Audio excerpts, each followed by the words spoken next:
long-term psychological effects of bullying on individuals? Siguro 1 month and weeks. Kasi hindi mo natin pwedeng sabihin na araw lang yung ano. Kasi nakakatanggap ang isang estudyante or yung isang namumuli ng depression ng anxiety. Kaya may mga kabataan na kinikitig na lang yung kanilang buhay.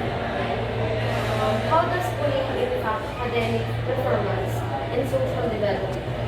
Naapektuhan nyo sa pag-aaral na siguro dahil sa takot na lang at sa may trauma sila dun sa palagay nila natin sa namuli sa kanya. Can self-defense aid empower victims of bullying? If so, how? Yes, para makabuso nyo ng confidence at tiwala sa sarili. How can self-defense training build confidence and self-esteem in individuals?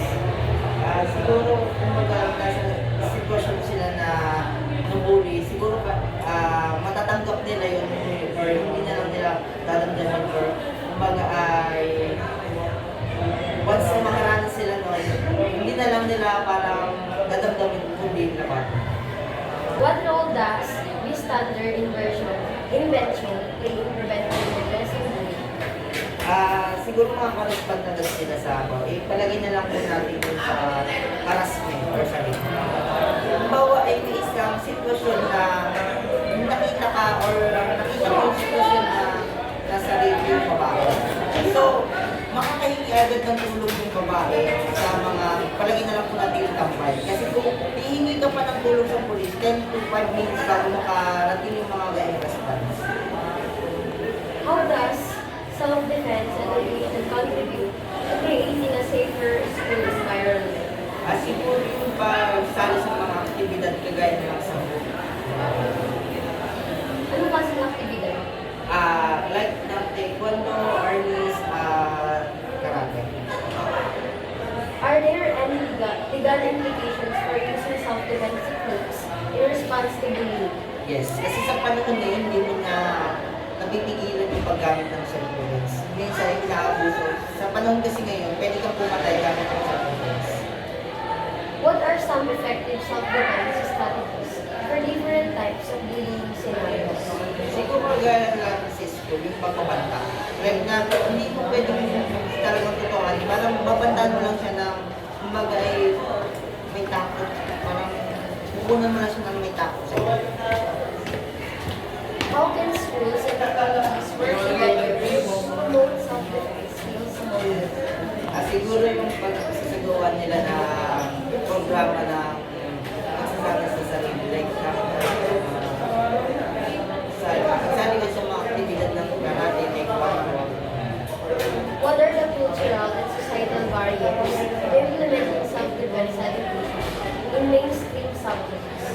Siguro nga natindihan ng video kasi may mga kanilang paniniwala ang mga yan kung paano How does self-defense training foster resilience and mental well-being for victims of bullying? siguro pag nila yung mga may lakas sila ng loob matulog sabi ko pagkakaalam o magkaka-confident sila sa pag sila ng Can self-defense education help reduce instances of cyberbullying and harassment? yes para mabuwasan naman dito ang pamubuli at pang-harassment. What are the ethical considerations of teaching self-defense to children and adolescents? Sa children naman po, siguro maganda habang bata pa ay matutulog sila ng self-defense. Lalo sa mga kababaihan na hindi nila alam kung nangyayari o ginagawa ng isang tao sa kanila. Tapos adolescents naman po ay dapat alam-alam nila ang paggamit ng self-defense. Tulad din sabi ko, pwede kang pumatay gamit ng self-defense. How can incorporating self-defense into mainstream subjects promote a culture of respect, empathy, and understanding? Dito nag-apply ko yung sa pagsali siya. Hindi naman mga kaibigan kasi so na kagaya ng taekwondo at karate. Halimbawa ko dito ng taekwondo. Hindi kasi porket sumali ka na taekwondo ay pwede mo na gamitin mo sa self-defense mo. Bago mas pumasok niya, kailangan mo na respect at discipline sa sarili. What are the long-term psychological effects of bullying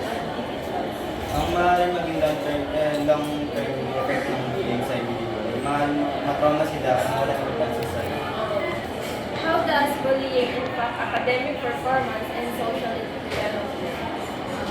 Ang bullying ay maaaring maging dulot para mawalan ng ugat sa sarili at mawalan ng gana sa pag-aaral. Can self-defense training empower victims of bullying? If so, how? Oo. Oo, maaari itong makatulong para mabigyan ng nakayanan ng biktima parang pantandulong. What are the benefits of incorporation self-defense techniques into anti-bullying programs? Ang mga maaari mo itong dito yung matututo ka ng mga techniques para maprotektahan yung sarili para makalis ka sa pamakat. How can self-defense training build confidence and self-esteem in individuals? Matututo silang maprotektahan yung kanilang sarili. What role does bystander intervention play in preventing and addressing bullying? Ang intervention ay makakatulong kung may pahayagang ang mga nangyari ng bully ka, makakatulong ito para magpahayag sa'yo yung mga nangyari sa'yo. How does self-defense education contribute to creating a safer school environment? Ang pagtuturo ng self-education ay maaaring magkaroon tayo ng safer school environment. Kasi dito may iwasan natin yung bullying. Are there any legal implications for using self-defense techniques in response to bullying? Oo, gaya ng tapis ng paggamit ng bansa para sa pambubulong. What are some effective self-defense strategies for different types of bullying since? Halimbawa, yung pinaka-epektibo yung pag-iwas sa gulo. Dahil kunyari yung huli ka, kung papalagulo, pwede ka rin mapahama. Mas maganda yung makuha. How can school and communities work together to promote self-defense skills among youth? Pwede silang makatulong sa pagpatayo ng programa. Programa sa barangay and school para pagandaan yung maaaring epekto ng bullying. What are the cultural and social barriers to implementing self-defense education in mainstream subjects? Maaaring epekto yung kawalan ng pondo kaya yung kawalan ng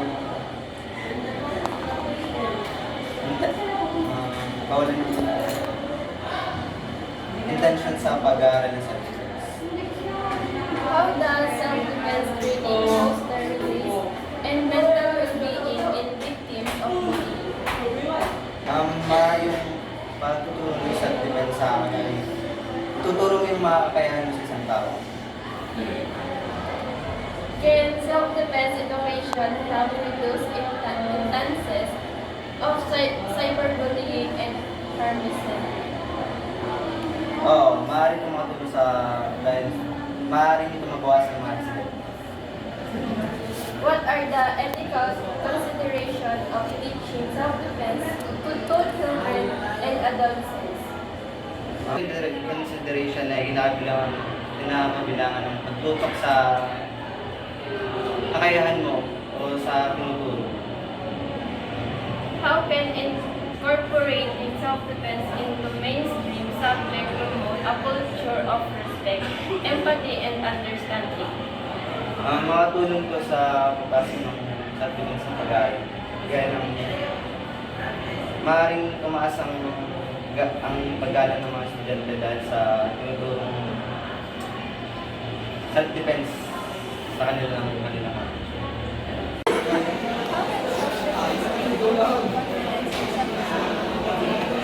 Learning how to defend yourself physically and mentally against potential threats can be boost your self-confidence and overall self-esteem. When you have the knowledge and skills to protect yourself, you will create a greater source of assurance and security in your daily life.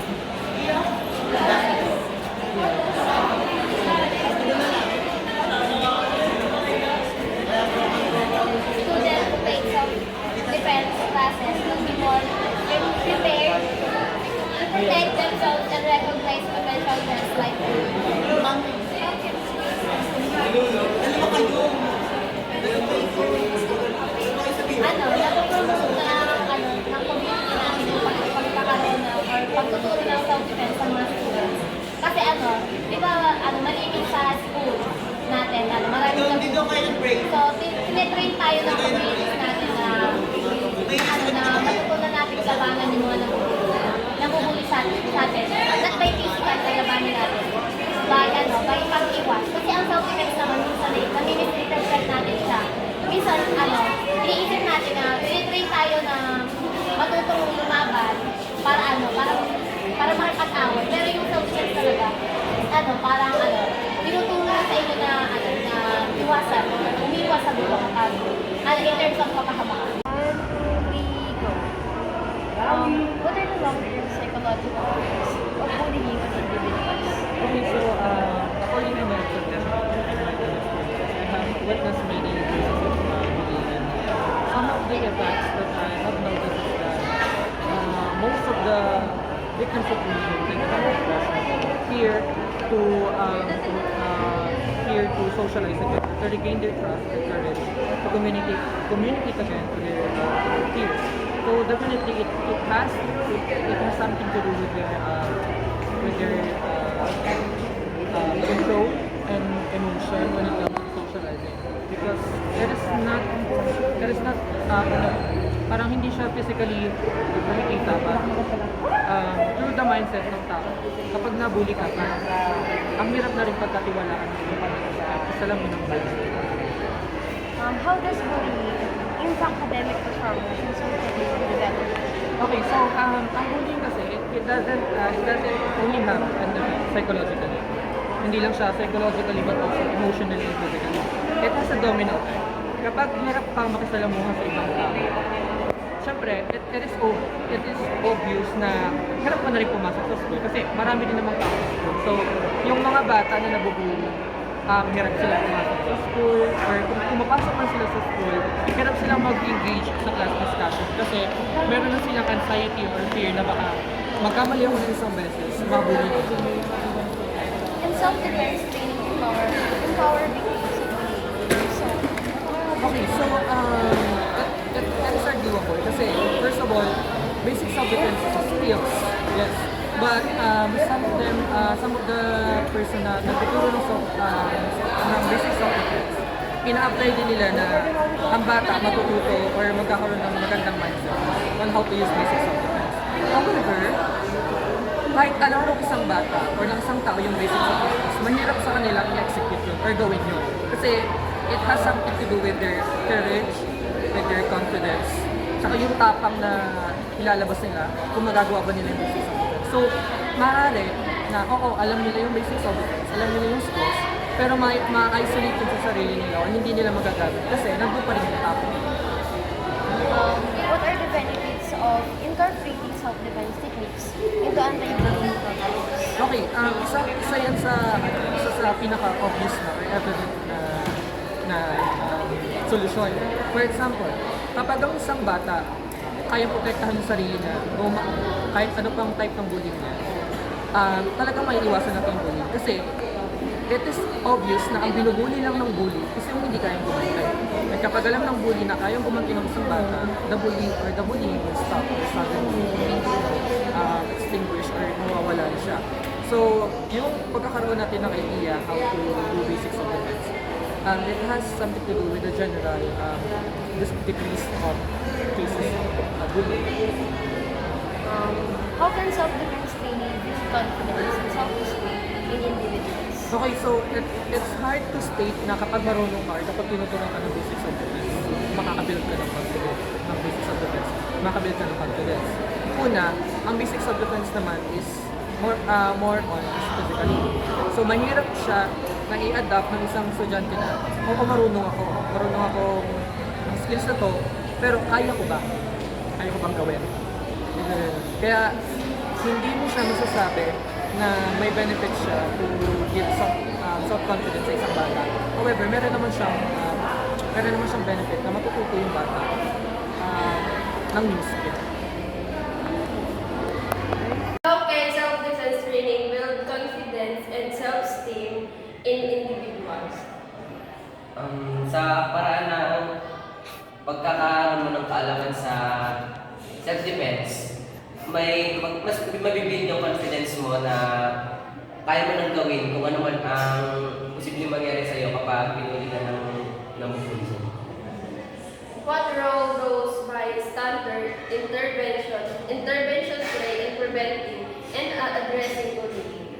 Ang mga bystander kasi, sila yung nagsiserve as witness or sila yung pwedeng tumigil sa nangyayari pang bullying. What are the long-term psychological effects of bullying on individuals? Isa sa mga pumatagal epekto ng bullying sa individuals ay ang pagkakaroon ng trauma. What are the long-term psychological effects of bullying on individuals? Okay, so according to my suggestion, I have witnessed many cases of bullying, and some of the effects that I have noticed is that most of the victims of bullying tend to have fear to socialize again, to regain their trust, their courage, to communicate again to their peers. So definitely it has something to do with their control and emotion when it comes to socializing, because there is not parang hindi siya physically nakikita pa through the mindset ng tao. Kapag nabully ka, ang hirap na rin pagkatiwalaan sa lamin ng mindset. How does bullying impact academic performance and social development? Okay, so ang bullying kasi, it doesn't only have an effect psychologically. Hindi lang siya psychologically but also emotionally and physically. It has a domino effect. Kapag hirap ka makisalamuha sa ibang tao, syempre, it is obvious na hirap ka na rin pumasok sa school kasi marami din namang tao sa school. So, yung mga bata na nabubully, hirap sila pumasok sa school, or kung pumapasok man sila sa school, hirap silang mag-engage sa class discussion kasi meron na silang anxiety or fear na baka magkamali ako ng isang beses, mabully ko. And self-defense training empower victims of bullying. So, Okay, so that is arguable kasi first of all, basic self-defense is skills, yes. But some of the person na nagtuturo ng basic self-defense, ina-apply din nila na ang bata matututo or magkakaroon ng magandang mindset on how to use basic self-defense. However, kahit alam ng isang bata or ng isang tao yung basic self-defense, mahirap sa kanila i-execute yun or gawin yun. Kasi it has something to do with their courage, with their confidence, saka yung tapang na ilalabas nila kung magagawa ba nila yung basic self-defense. So, maaari na, oo, alam nila yung basic self-defense, alam nila yung skills, pero ma-isolate yun sa sarili nila o hindi nila magagamit kasi nandun pa rin yung tapang. what are the benefits of incorporating self-defense techniques into anti-bullying programs? Okay, isa yan sa pinaka-obvious na or evident na solusyon. For example, kapag ang isang bata kayang protektahan yung sarili niya o kahit ano pang type ng bullying niya, talagang may iwasan natin yung bullying. Kasi it is obvious na ang binubully lang ng bully is yung hindi kayang gumanti. At kapag alam ng bully na kayang gumanti ng isang bata, the bullying will stop or suddenly extinguish or mawawala na siya. So, yung pagkakaroon natin ng idea how to do basic self-defense, it has something to do with the general decrease of cases of bullying.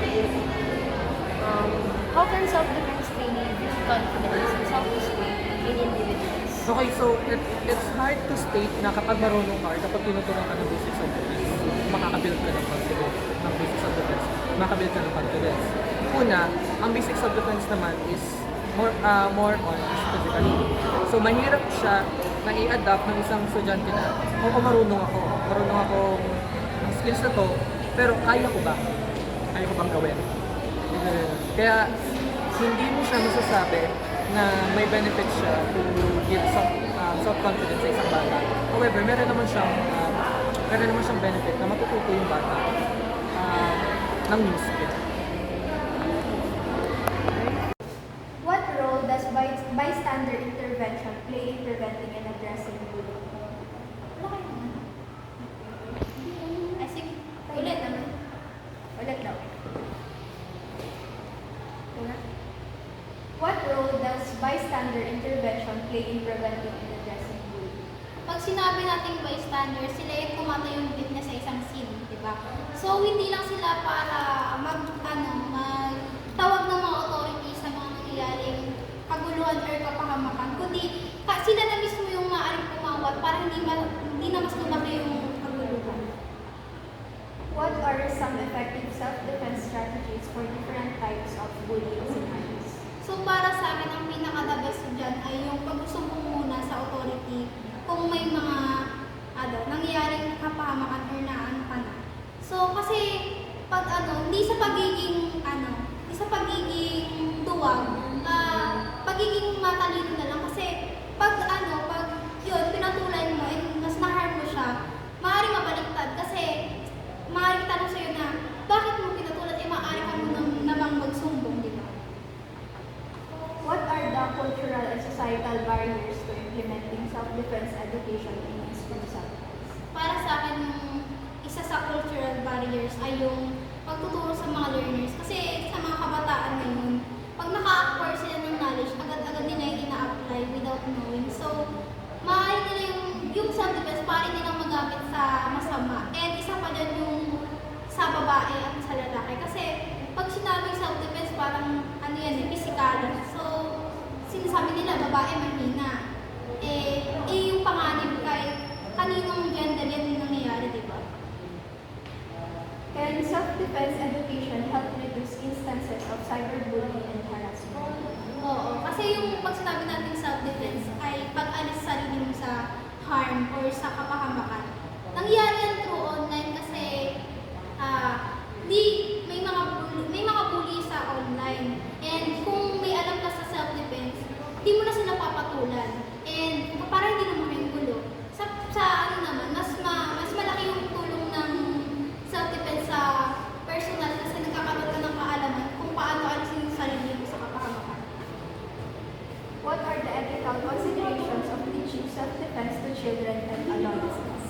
So para sa akin, pinaka-the best way ng pagtuturo ng self-defense sa mga kabataan ay yung ituro muna yung purpose and limitation ng paggamit ng self-defense bago ituro yung basic self-defense. Kasi kagaya na sinabi ko kanina, yung mga kabataan ay magpusok. So, dapat malaman muna nila yung kahalagahan or kung saan ba talaga ginagamit yung self-defense or yung instances na paraan ng paggamit nito.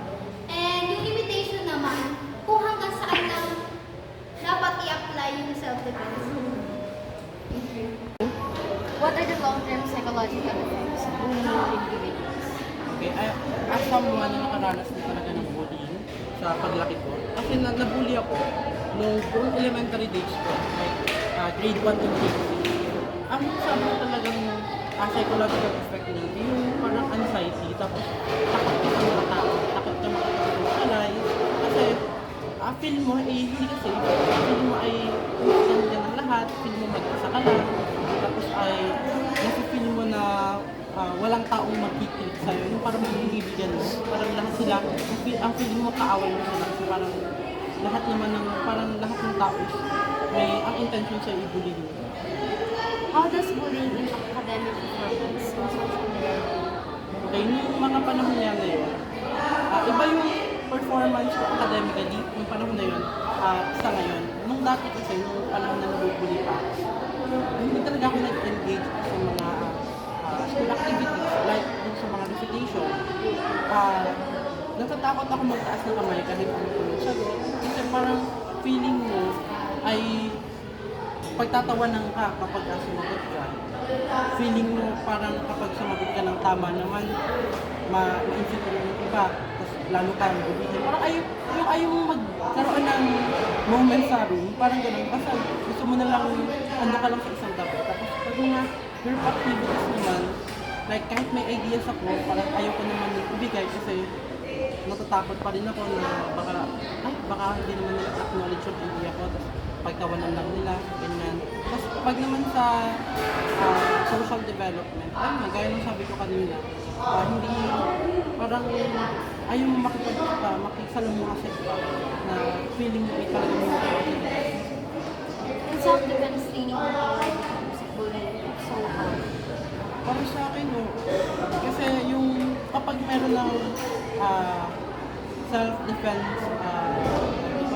skill ang isang tao, may ma-feel nila yung parang power na parang kapag dumaan kasi isang daan, hindi mo naisipin na ay bubulihin ako ng mga tao, ay baka saktan nila ako.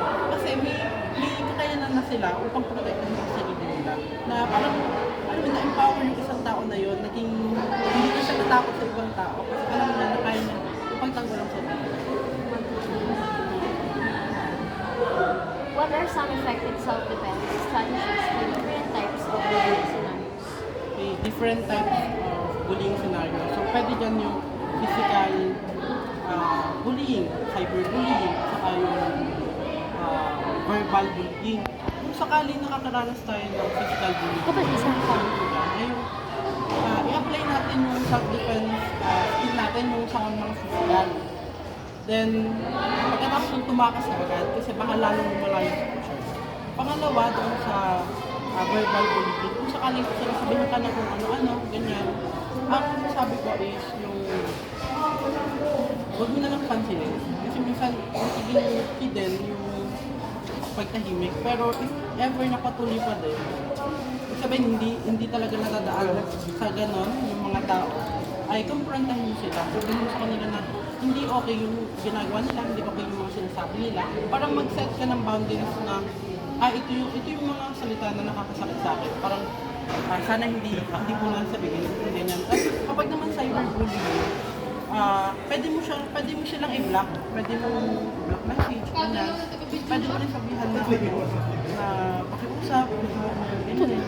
Tapos kung sakali na wala kang lakas ng loob para gawin lahat yun, ang magiging strategy talaga dyan is yung magsabi ka sa mga magulang mo, sa teachers. Kasi kung hindi mo kayang ipaglaban kung sarili mo, meron mga tao na kayang sumupal para mapaglaban mo sa sarili mo. What are the ethical considerations of teaching self-defense to children? Para sa akin, yung self-defense training, kasi hindi mo siya pwedeng conduct agad-agad, diba? So, kailangan may mga ethical consideration. Isa dito yung sa mga participant, kasi nga syempre, mga kabataan yung participant, kailangan mo ng permission ng mga magulang na, kumbaga, inaano dito na pinapayag sila na mag-train ng mga anak nila. At isa pa, yung before mag-start, ipaliwanag ng instructor na yung ituturo niya ay para hindi makapanakit ng tao, kundi para protektahan sa sarili nila kung sakaling nasa sitwasyon sila na mapapahamak sila.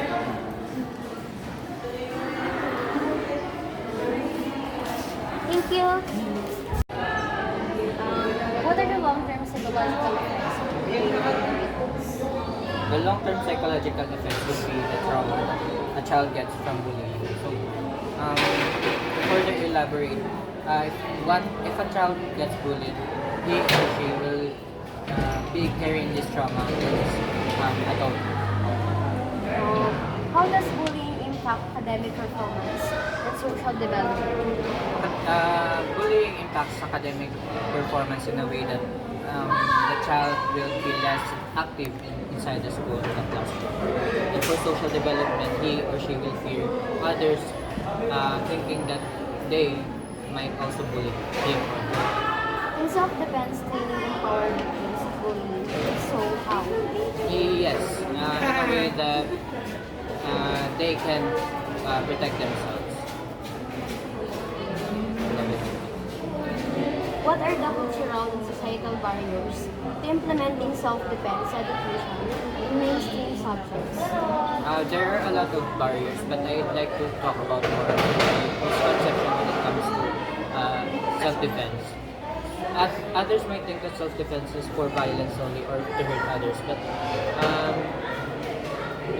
for religious people, they don't really acknowledge any type of violence, so they might avoid self-defense at any cost. How can incorporating self-defense into mainstream subject promote a culture of respect, empathy, and understanding? Okay, so mentors doesn't really go straight from teaching how to block or to attack a bully. The mentor's sometimes lectures his students about respect and discipline. That's how the mentor teaches respect and understanding when it comes to different cultures. The mentor puts others or the students to think other feelings or acknowledge others' feelings. Yun. May I clarify your And number one. So that would be the trauma. So when a child gets bullied, he will or she will get trauma. And by that, when a child gets bullied, she will carry this trauma until adolescence and will fear others, thinking that he or she may bully. What are the long-term psychological effects of bullying on individuals? Ang epekto nito ay sa estudyante ay anxiety at depression. How does bullying impact academic performance and social development? Kapag kasi nabully ang isang estudyante, napilit niya na hindi na siya safe sa school. Can self-defense training empower victims of bullying? If so, how? Oo kasi Can self-defense training empower victims of bullying? If so, how? na-empower niya ang mga victims of bullying kasi tumataas ang confidence nila. What are the long-term psychological effects of bullying on individuals? Ang ilang epekto ng bullying sa individual ay anxiety at depression. How does bullying impact academic performance and social development? Nakaka-apekto ang bullying sa estudyante kasi minsan nakikita nila na hindi sila safe sa school. Can self-defense training empower victims of bullying? If so, how? Na-empower ng victims ang Na-empower daw ng victims. Can self-defense training empower victims of bullying? If so, how? na-empower ang victims sa reduction. Can self-defense training empower victims of bullying? If so, how? Na-empower ang victims dahil tumataas ang confidence nila. What are some